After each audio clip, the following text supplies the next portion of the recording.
Bonjour les balances, bienvenue sur votre nouvelle vidéo des énergies du mois de mars 2020. J'espère que vous allez bien et que vous êtes en forme. Alors je tiens tout d'abord à m'excuser. Je suis un petit peu enrhumée, je suis atteinte par les allergies malheureusement du pollen.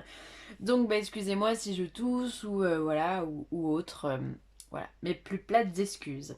Alors je me permets de vous préciser que ce tirage il est général, il peut pas correspondre à tout le monde, ça c'est pas très grave. Du coup je vous invite à aller voir votre signe ascendant et ou votre signe lunaire. Pour ce jeu, j'ai utilisé en général le tarot Scapini, pour le professionnel l'Oshozen Tarot. Pour le sentimental, j'ai changé un peu pour ceux qui me connaissent. J'ai pris l'oracle des miroirs. On aura également le 77 d'Aliasquet, l'oracle divinatoire d'Algariel, la douce sagesse, les anges de l'amour et ensuite on terminera par une petite carte conseil de l'oracle de la spiritualité. Allez, c'est parti, on y va. Bim. Qu'est-ce que vous réserve les balances le mois de mars 2020?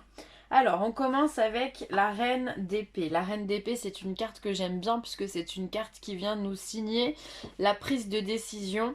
Et surtout, on n'est pas dans le doute. Alors ça, c'est plutôt très positif pour vous les balances parce qu'on sait que le signe de la balance, c'est le signe qui a le plus de mal à prendre une décision. Parce que on pèse toujours le pour et le contre, forcément vous avez deux poids, donc vous êtes toujours en train de jongler et des fois ça peut vous rendre hésitant. Alors d'un point de vue extérieur on se dit oh là là mais il n'arrive pas à prendre une décision. C'est pas que vous n'arrivez pas à prendre une décision, c'est que vous voulez à tout prix prendre la bonne décision et vous voulez pas faire d'erreur en fait, donc parfois vous prenez du temps. Et là on voit que justement au mois de mars, vous vous positionnez en termes de reine d'épée, pardon. Donc elle tranche tout de suite, elle se prend pas la tête. C'est-à-dire qu'elle a un problème, elle a une solution derrière. C'est très rapide, personne n'ose la contredire. Enfin voilà, vous allez mener votre vie à la baguette entre guillemets.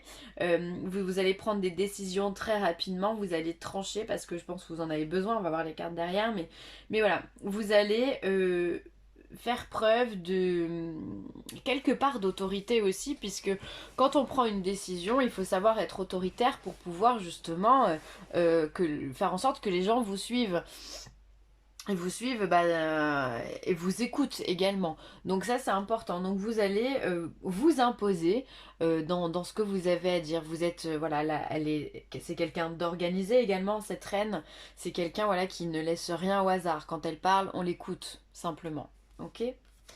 Ensuite, on a l'arcane majeur du pendu. D'accord, ok. Alors, c'est qu'en fait, vous êtes face à une situation qui n'avance pas.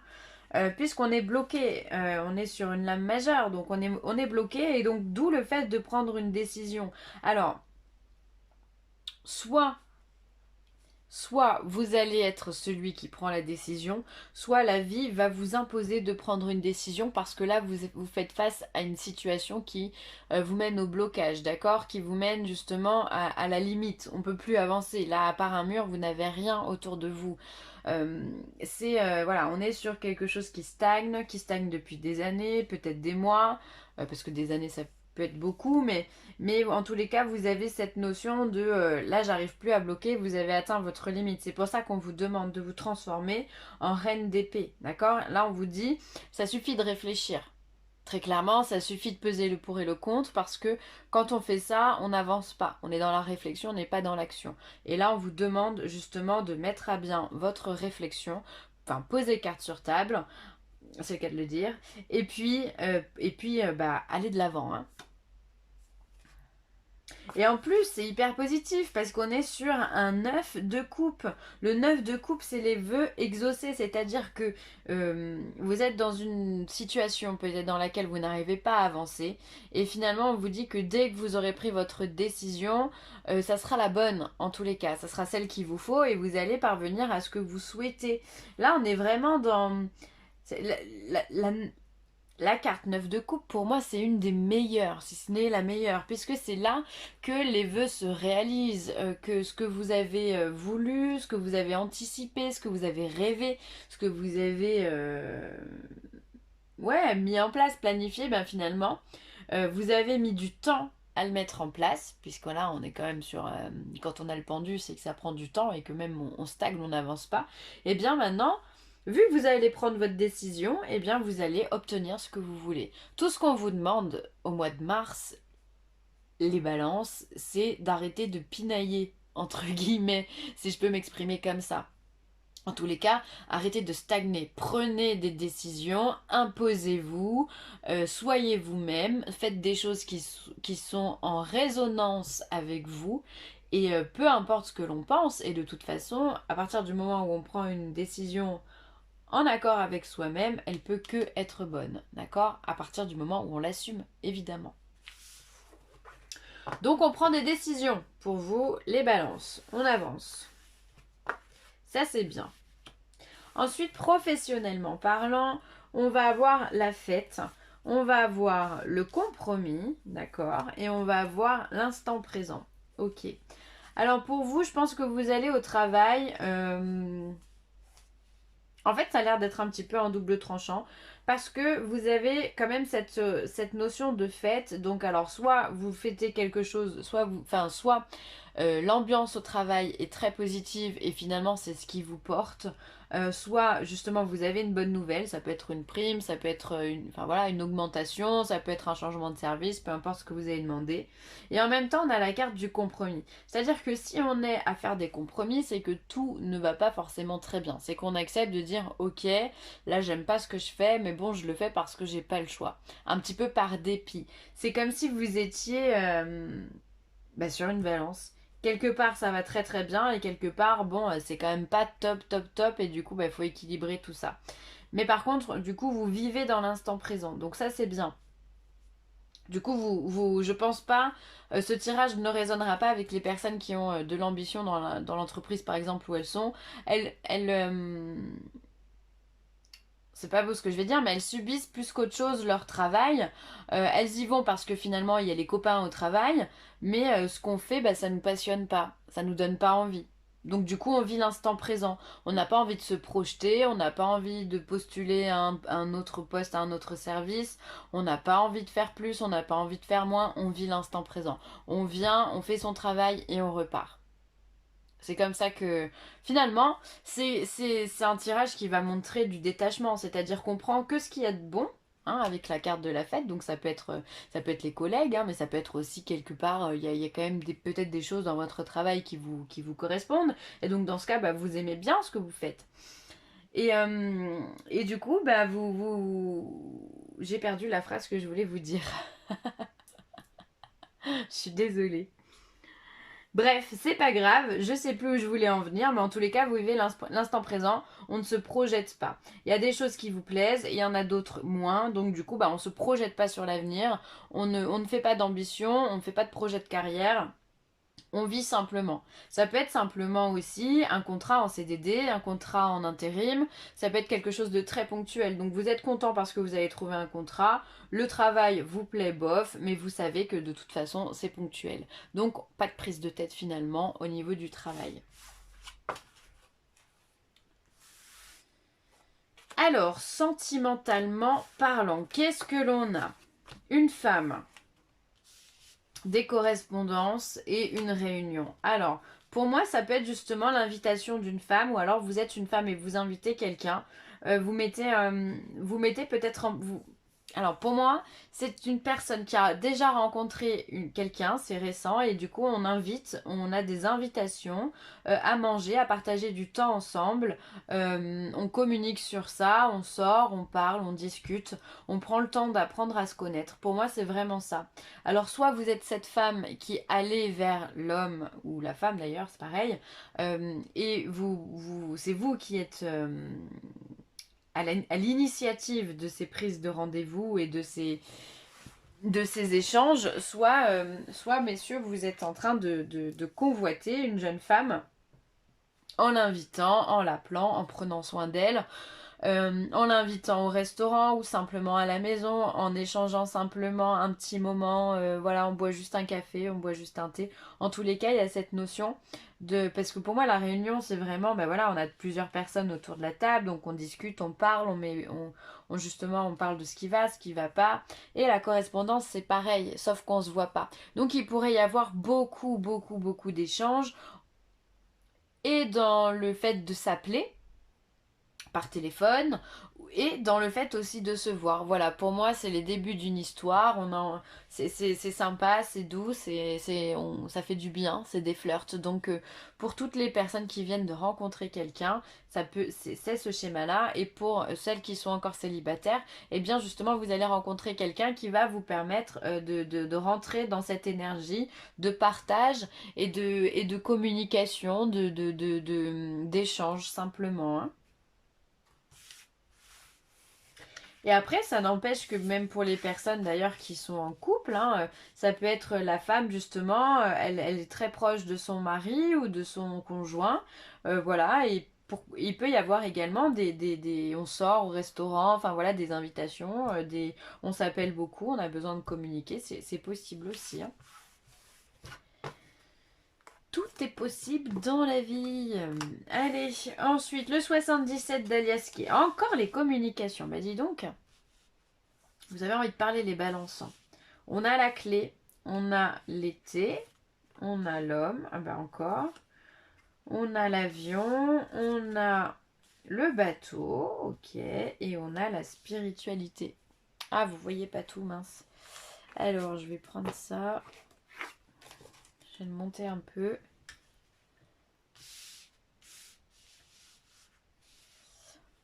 On est bon? On est bon. On n'est pas aligné, mais on est bon. Hop. Allez, ça va le faire. Alors déjà, première ligne, on a le téléphone, la clé, l'été. Donc pour moi, ça peut être encore cette notion de communication comme quelque chose qui se débloque. Alors soit il y a quelqu'un qui vous appelle et qui vous offre une opportunité qui va venir vous amener au succès. Parce que l'été, le soleil, c'est tout ce qui est le succès, la chaleur, le magnétisme, on dit beaucoup de choses. Enfin voilà, on partage énormément. En tous les cas, pour moi, c'est la clé du succès, hein, ces deux cartes. Et donc ça peut être aussi des communications, des échanges, comme on l'a vu au niveau sentimental, justement, on parle beaucoup, on a besoin de parler, et c'est ça qui va vous débloquer les situations parce que vous avez besoin, les balances, d'être rassurés. Euh, et ça, franchement, je connais énormément de balances, que ce soit dans ma famille, dans mes amis. Par exemple mon conjoint est balance, eh bien ça c'est une réalité, vous avez besoin d'être rassuré. Donc du coup je pense que voilà, c'est pour ça que vous allez avoir envie de communiquer pour qu'on puisse vous apporter également des solutions dans ces communications. En tous les cas, pour vous, la communication, c'est la clé du succès. C'est comme ça que je traduirais ces trois cartes. Alors ici on a des communications avec un homme, l'homme, la femme, donc on voit bien qu'il y a le couple, hein, qui est en train de se mettre en place, ou après ça peut être aussi tout ce qui est en H, tous les mots qui commencent en H, donc ça peut être des nouvelles sur quelqu'un de malade qui est à l'hôpital par exemple, ça peut être des communications qui sont en harmonie avec ce que vous êtes, ou des communications qui sont douces en tous les cas. Voilà, ou ça peut être des communications avec un homme. Ensuite ici, on a l'été, on a le bateau. Peut-être que vous prévoyez des vacances au soleil ou en tous les cas, votre succès. Pour moi, le bateau, c'est un moyen de déplacement qui est quand même relativement lent par rapport à l'avion. Donc du coup, ça peut être un succès un petit peu long à s'établir, mais un succès quand même, d'accord? Donc ça, c'est le plus important. Ça peut être aussi la période de l'été, vous êtes en train de planifier, pourquoi pas, une croisière, soyons fous. Voilà, ça peut être pendant l'organisation de vos vacances pour cet été, vous êtes en train d'y penser. D'ailleurs, je pense que vous n'êtes pas les seuls. Alors, on a le H, on a l'avion et on a le bateau. Alors là, pour le coup, on a la rapidité et on a quelque chose de plus lent. Donc pour moi, vous êtes... pour moi, je vais symboliser ça par le déplacement. Il y a peut-être justement un déplacement à faire avec un homme ou un déplacement que vous prévoyez, un déplacement à faire, oui, avec un homme. Et c'est peut-être ça, hein, le corps des échanges hein, que vous avez avec cet homme. Vous avez besoin de, voilà, vous planifiez tout ça, vous vous déplacez. Ça peut être rejoindre un homme également, qui est peut-être à l'étranger, quelqu'un, ça peut être quelqu'un de votre famille, ça peut être un ami. En tous les cas, il y a cette notion pour moi, de se déplacer pour rejoindre quelqu'un. Ensuite, on va voir la clé, l'avion et la spiritualité. Peut-être que effectivement, durant votre voyage, vous allez rencontrer des personnes importantes ou alors vous allez avoir une prise de conscience qui va vous apporter des réponses sur vous-même et du coup qui va vous faire grandir sur votre spiritualité. Alors attention, la spiritualité, ça veut dire beaucoup de choses. On va pas se dire que tout le monde va devenir médium au mois de mars, les balances, mais on peut se dire que simplement il y a une autre compréhension de la vie qui peut être amenée. Ça peut être, on voit les choses autrement sur une situation, on pensait que c'était grave et finalement bah, on relativise. Voilà, on apprend tous les jours hein, des situations qui nous sont apportées. Et là j'ai l'impression que c'est en lien avec un voyage, ok? Ou ouais, je pense que vous avez un voyage là qui peut vous éclairer, qui peut vous donner beaucoup d'informations.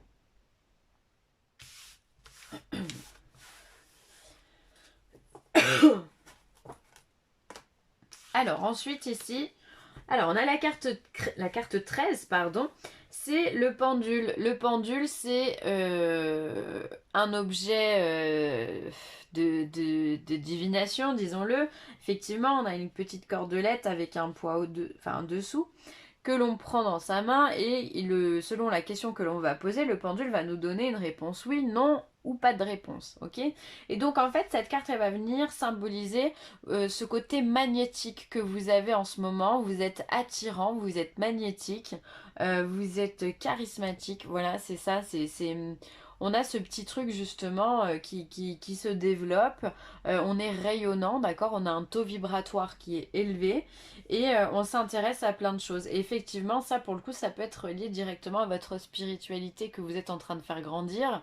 Vous prenez conscience d'autre chose et du coup, bah, vous prenez aussi de l'assurance hein, parce que vous êtes convaincu de ce que vous pensez. Et du coup, bah, voilà, ça se traduit par ce côté très magnétique, très énergétique, enfin ce côté un petit peu à part, d'accord? À part, je dirais ça. Vous êtes différent et justement, bah, vous devenez, enfin, vous êtes attirant par conséquent. Ensuite, on vous dit pas. Alors, cette question, c'est pas une négation, pardon, cette carte, c'est pas une négation, c'est simplement, on vient vous signifier qu'on doit aller pas à pas. C'est-à-dire qu'on doit avancer doucement. Vous voyez, ici, on a plusieurs nénuphars. On a cette personne qui est assise sur le nénuphar et qui est en position d'attente. Clairement, elle n'est pas en train de bouger, elle n'est pas du tout dans l'action et donc elle va tout doucement avancer sur son chemin. C'est ce qu'on vous demande. Allez-y pas à pas, allez-y progressivement.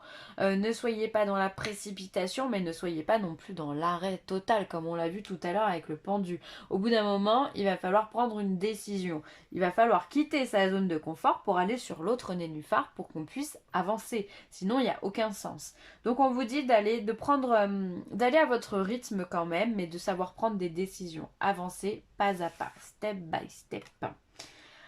Apprenez à vous connaître mutuellement en vous révélant l'un à l'autre vos plus grands secrets. Vous renforcez vos liens.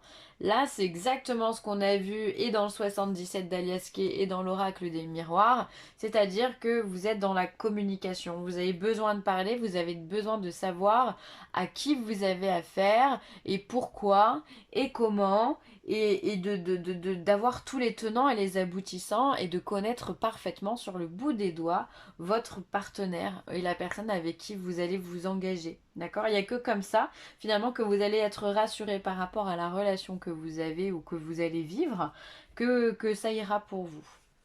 Et ensuite, dernière carte, elle est très belle d'ailleurs, les anges sont avec moi. C'est beau, hein? Je vous la rapproche un petit peu. Hop. Très très jolie. Alors, carte de protection, des ailes d'ange vous entourent, confiance, remplacez la peur par l'amour, vous êtes éternellement en sécurité dans les bras d'un ange. Qu'est-ce que c'est beau, c'est magnifique. C'est magnifique. Et du coup, je vous parlais de tout à l'heure d'être rassuré. Vous êtes un signe qui, voilà, vous avez besoin de protection parce que vous êtes beaucoup dans l'hésitation. Donc là, on vous dit justement que vous êtes dans cette protection. En tous les cas, que votre ange gardien, votre guide ou des esprits familiers ou autres, en fait, sont là et vous protègent. Et donc, on vous demande d'avoir simplement confiance en vous pour pouvoir avancer. C'est ce qu'on vous dit depuis le début avec ces cartes-là. On vous demande de prendre des décisions, d'avoir confiance en vous pour pouvoir pallier à des blocages et pour pouvoir réussir dans la vie. Donc il y a vraiment une prise de conscience qui est nécessaire et une prise de position également qui est nécessaire. C'est-à-dire qu'on ne peut pas rester éternellement à réfléchir si oui ou non on avance. Donc ça peut être dans tous les domaines de la vie, ça peut être sentimentalement, est-ce que je m'engage, est-ce que je m'engage pas. Une fois que j'aime la personne, est-ce que je déménage, est-ce que je déménage pas. Est-ce que je trouve du travail, est-ce que je reste, est-ce que je reste pas. Enfin, y a tout un tas de questions hein, je prends les basiques de la vie, hein, mais il y a évidemment tout un tas de questions. Et là, on vous dit que justement, bah, va falloir prendre cette décision parce que derrière, vous avez que du positif. Donc, allez-y les balances, lancez-vous et en plus, vous êtes protégés par les anges, quoi. C'est magnifique. Je vais m'arrêter là les balances, j'espère que ce tirage vous aura plu. N'hésitez pas à commenter, à partager ou à liker, c'est toujours un très très grand plaisir. Je vous embrasse très fort et je vous souhaite un joli mois de mars. Bisous bisous.